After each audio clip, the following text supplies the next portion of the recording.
Hey, how's it going? Dranus here. Welcome back to some more Diablo 4. So, I've leveled up my Necromancer to the max level here. And also completed my build quite far. I am farming my Glyph level at the moment. So I'm doing the Nightmare dungeons here. Tier 100. Now I am still the minion build. But I changed some things up, so I'm using Army of the Dead again.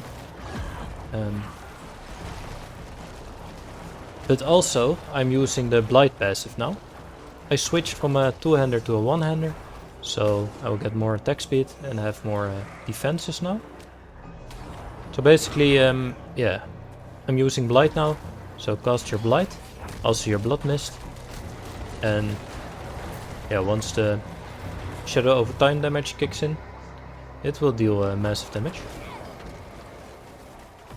Since I'm switched to a one-hander and a shield, I can also use an extra legendary aspect, so this is pretty nice. This build is a little bit slower than the barbarian I have, but I believe this one can push way further. I did Lilith before, I came to half health, so yeah, I have good hopes this time. So as I said, I'm using Blight, also Corpse Tendrils of course. I have Army of the Dead, Blood Mist, and the Raised Skeletons. Now I am using the aspect that will enable me to get the benefits from the Skeletal Priest. So this is pretty cool. Now especially Corpse Tendrils are pretty important. And since we are still using the ring that will automatically cast one, yeah, we can pull a lot of enemies together. Alright. Let's kill the boss here.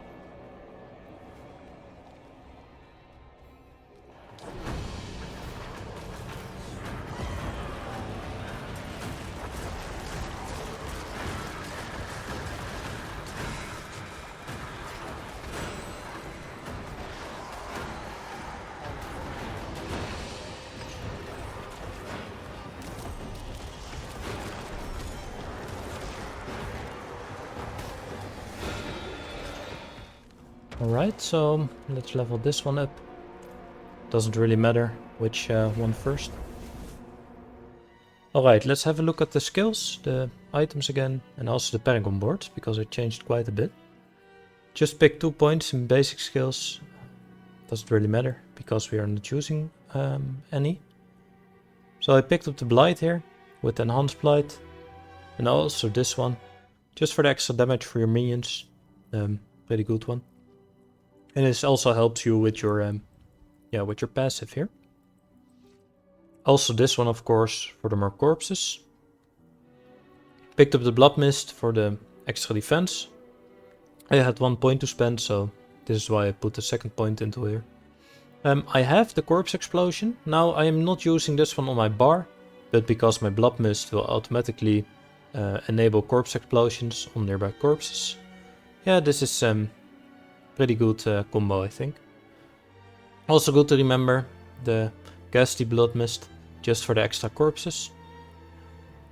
With the Corpse Explosion we picked up the Blighted Corpse Explosion, just for the extra shadow damage. Picked also the Skeletal Warrior here, Grim Harvest, and of course Fueled by Death, for the extra damage. In the curse skills picked up the Death's Embrace, also the Amplify Damage, and the Decrepify. Now this one is really the build enhancer, because this enables you to stay in Blood Mist quite a lot of the time. So definitely pick up this one. Also the Skeletal Mage Mastery of course, for the more damage. Corpse Tendrils, and also the Plagued Corpse Tendrils of course, just for the extra vulnerable damage. I also picked up these 3, just for the extra darkness and shadow. And I think these ones will also skill your minions, like this one, the Gloom. So yeah, pretty cool. Also picked up this one. I am thinking about respecking 1 point on Blood Mist and put it into here, but not sure yet. In the ultimate skills, the Army of the Dead, of course, and I also picked up the Supreme Army of the Dead. This will just help me keep my skeletons alive, and also with bosses. The Inspiring Leader, and also the Hellbent Commander. In the key passives, I went for the Shadow Blight, just for the massive damage this does. And so far, yeah, it feels pretty nice. Now, if you take a look at my items, I am still full resistance. I have reached my armor cap here. Yeah, my life is okay. I'm still looking for ways to improve this, because I think we need to have a bit more survivability later on. Our critical strike damage is coming together, so we got quite a bit. And especially in combination with this aspect, yeah, it is pretty good to stack a lot of critical strike damage, I think, with Necromancer. The helm, it is a pretty good one, especially because of the Decrypify plus skills. Some fire resistance. I am thinking about respecking the fire resistance here later on, because I'm almost at the max. But yeah, I would like to have a better helm with a bonus roll. I'm using the aspect that will enhance myself if I am casting the Skeletal Priests. This will help me with my damage output, but also help me with my survivability a bit. Corpse tendril size, also very important. The more you have, the more you can pull together, and the more critical strike chance you have. For my armor, just lightning resistance and corpse tendril size, of course, again. Some health, some intellect, and also the more summons. This is pretty good aspect. But I'm still looking for a better harness. The gloves, more intelligence, life, also attack speed, because attack speed will now go to your minions for the full 100%. So keep this in mind. Summoning damage, also nice, corpse tendril size. And of course the aspect, so my minions will gain attack speed. So for my pants, yeah, decent roll on this. I'm thinking about respecking the armor here, but yeah, for now it is pretty okay. So I have the blood mist cooldown reduction here, and also the corpse tendril size. Now I am not sure if the corpse tendrils can go beyond 100% size, so maybe I should respec those later. Got the aspect, more defense here, so yeah, just basic defense. For my boots, I have 1 to Skeletal Warrior Mastery. I am trying to get a better roll on this one, but for now, yeah, it is okay. Also the Blood Mist triggers Corpse Explosion. This is also a must for this build. The Decrypify size can also help one time. Now, my wand. I have a good life roll on this, but also some critical strike damage, Skeletal Mages damage, chance for Skeletal Mages to cast twice, and the Shadow Blight Key Passive aspect. If you have a two-hander, this one will double, but yeah, at the moment I think one-hander and offhand is better, because we also have the critical strike chance for corpse tendrils now. We could respec this one into our ring here, because this has the increased damage while alive, but maybe the two-hander is better than the one-hander here. The offhand is a pretty good roll with lucky hit chance and intelligence, also more life, more summoning damage, cast for Skeletal Mages. I am using the Sacrilegious Soul again, just for the automatic casts. Yeah, it is a pretty good ring. I'm very happy with this one. My amulet is still the weakest one, but yeah, I don't have a better one at the moment. So for Book of the Dead, I picked up the Reapers with the extra chance to form a corpse. The Skeletal Mages, the Shadow Mages with the extra additional shadow attack.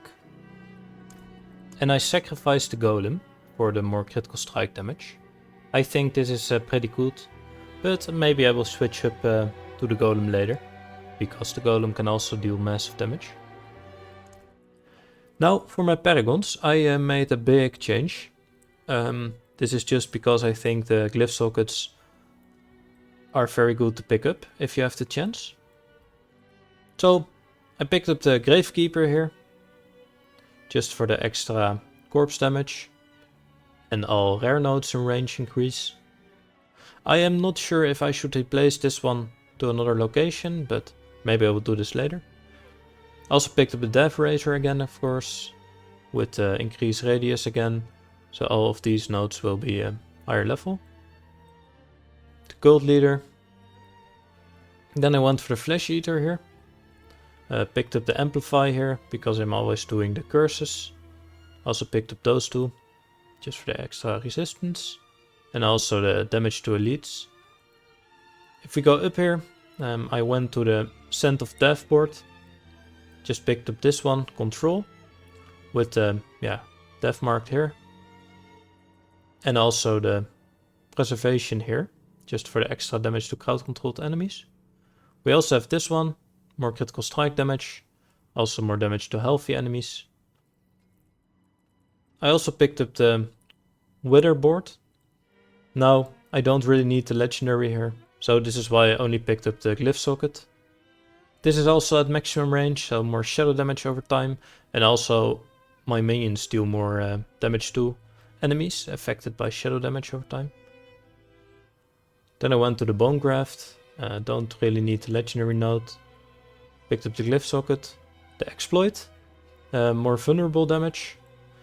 I didn't pick up the rare nodes here, just because I don't really need the bone damage and also don't need the resistance to all elements anymore.